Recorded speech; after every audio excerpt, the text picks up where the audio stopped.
अरमान और सिया की पहली मुलाकात किसी कहानी की तरह ही थी। एक शांत, ठंडे मौसम की सुबह थी, जब अरमान अपने दोस्त के साथ एक कॉफी शॉप में बैठा हुआ था। उसने हाल ही में एक नई नौकरी ज्वाइन की थी और शहर की इस भीड़-भाड़ में खुद को ढूंढने की कोशिश कर रहा था।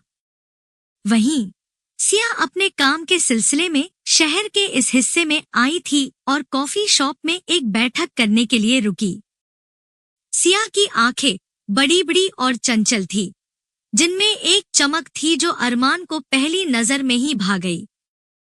वह उसके टेबल से गुजर रही थी, जब अचानक उसकी फाइलों का बंडल गिर गया।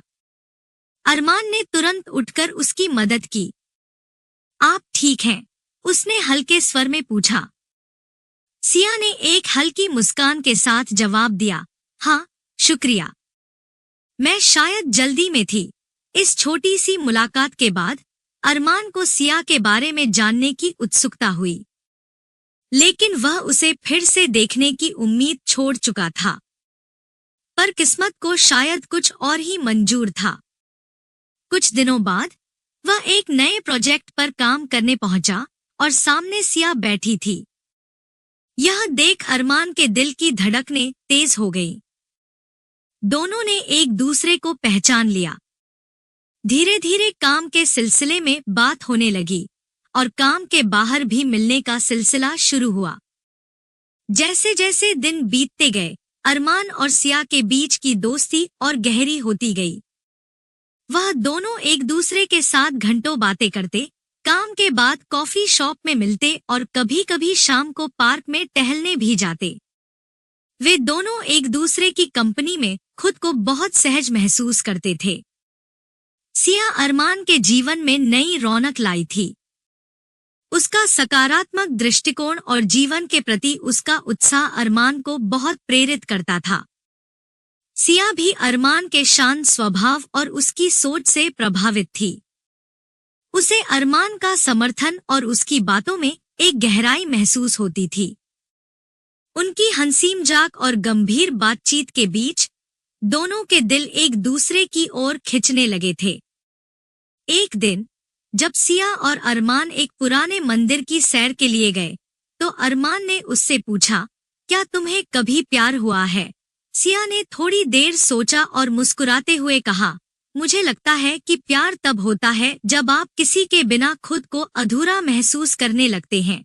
अरमान ने उसकी आंखों में देखा और महसूस किया कि वह अब तक इस एहसास से खुद को दूर कर रहा था। उसे सिया के बिना खुद को अधूरा सा महसूस होने लगा था। कुछ हफ्ते बाद एक शाम दोनों एक छोटे से कैफे में बैठे थे। बाहर बारिश हो रही थी और दोनों ने गर्म कॉफी के साथ बातचीत का आनंद लिया। अरमान का दिल आज कुछ कहने की ठानी हुई थी। उसकी धड़कनें तेज हो रही थी, लेकिन वह समझ नहीं पा रहा था कि कैसे अपने दिल की बात कहे। अचानक सिया ने पूछा, तुम कुछ परेशान लग रहे हो, अरमान। क्या बात है? अरमान ने एक गहरी सांस ली और कहा, सिया, मैं तुम्हारे बिना अपनी जिंदगी की कल्पना नहीं कर सकता। मैंने कभी नहीं सोचा था कि मैं किसी के लिए इस तरह महसूस कर पाऊंगा, लेकिन तुमने मेरे दिल में एक खास जगह बना ली है। मैं तुम्हारे साथ रहना चाहता हूँ, हर पल, हर दिन। क्या तुम भी मेरे लिए ऐसा महसूस करती हो? सिया ने कुछ पलों के लिए चुप रहकर उसकी आंखों में देखा और फिर धीरे से कहा, अरमान, मैंने भी हमेशा तुम्हारे साथ खुद को खास महसूस किया है। तुम्हारी बातें, तुम्हारा साथ। मुझे ऐसा लगता है कि तुम वही हो जिसका इंतजार मैं इतने समय से कर रही थी। अरमान का दिल खुशी से झूम उठा। उसने सिया का हाथ थामा और कहा, मैं तुम्हारे साथ हमेशा रहूंगा, सिया। अरमान और सिया का रिश्ता अब और मजबूत हो गया था। वे अब एक दूसरे के बिना कोई भी फैसला नहीं लेते थे। वे हर छोटी बड़ी खुशी और दुख को एक दूसरे के साथ बांटते थे। लेकिन प्यार की राह हमेशा आसान नहीं होती। सिया के परिवार को यह रिश्ता मंजूर नहीं था। सिया का परिवार बहुत पारंपरिक था और वे चाहते थे कि सिया की शादी उनकी पसंद के लड़के से हो। वहीं अरमान का परिवार भी अलग ही तरह की दिक्कतों का सामना कर रहा था। उसकी मां चाहती थी कि वह अपनी जाति और सामाजिक वर्ग में शादी करे, जबकि अरमान सिया से बेइंतहा प्यार करता था। दोनों ने तय किया कि वे अपने परिवारों से खुलकर बात करेंगे और उन्हें समझाने की कोशिश करेंगे। लेकिन यह काम इतना आसान नहीं था। दोनों परिवारों ने इस रिश्ते को स्वीकारने से इनकार कर दिया। सिया के माता-पिता ने उस पर दबाव डालना शुरू कर दिया, जिससे सिया बहुत तनाव में आ गई। समय के साथ सिया और अरमान का रिश्ता इन परेशानियों से गुजरने लगा। वे दोनों अपने परिवारों के बीच पिस रहे थे और धीरे धीरे उनके रिश्ते पर इसका असर पड़ने लगा। सिया के माता-पिता ने उसकी शादी के लिए दबाव बढ़ा दिया और अरमान के परिवार ने भी उसे समझाने की कोशिश की कि वह सिया को छोड़ दे। एक दिन सिया ने अरमान से कहा, शायद हमें अलग हो जाना चाहिए। मैं अपने परिवार को और तकलीफ नहीं देना चाहती। अरमान के लिए यह सुनना बहुत मुश्किल था, लेकिन उसने सिया के दर्द को समझा। अगर यह तुम्हारे लिए सही है, तो मैं तुम्हारे फैसले का सम्मान करूंगा, उसने भरे दिल से कहा। दोनों ने कुछ समय के लिए दूरी बना ली, लेकिन दोनों का दिल एक दूसरे के लिए धड़कता रहा। अरमान और सिया ने भले ही दूरी बना ली हो, लेकिन वे दोनों एक दूसरे के बिना नहीं रह पाए।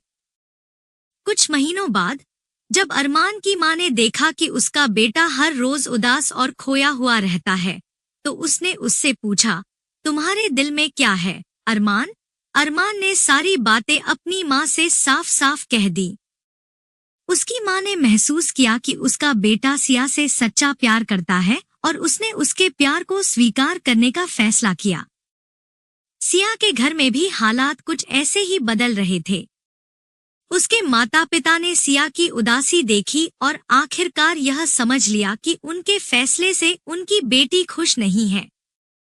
उन्होंने भी सिया की पसंद को स्वीकार कर लिया। अरमान और सिया का प्यार अब किसी बाधा के बिना था।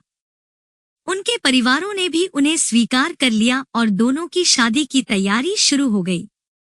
उनकी शादी एक छोटे से समारोह में हुई, जहां उनके करीबी दोस्त और परिवार के लोग मौजूद थे। शादी के बाद अरमान और सिया ने एक नई जिंदगी की शुरुआत की। वे जानते थे कि रिश्ते में कठिनाइयां आती हैं, लेकिन उन्होंने एक दूसरे का साथ कभी नहीं छोड़ा। उनकी जिंदगी का सफर प्यार, समर्पण और समझ के धागों से बंधा हुआ था। हर दिन उनके रिश्ते में और भी मिठास और मजबूती आती गई। और इस तरह अरमान और सिया की कहानी ने यह साबित कर दिया कि प्यार की ताकत हर मुश्किल से पार पा सकती है, बशर्ते दोनों एक दूसरे के साथ मजबूती से खड़े रहें।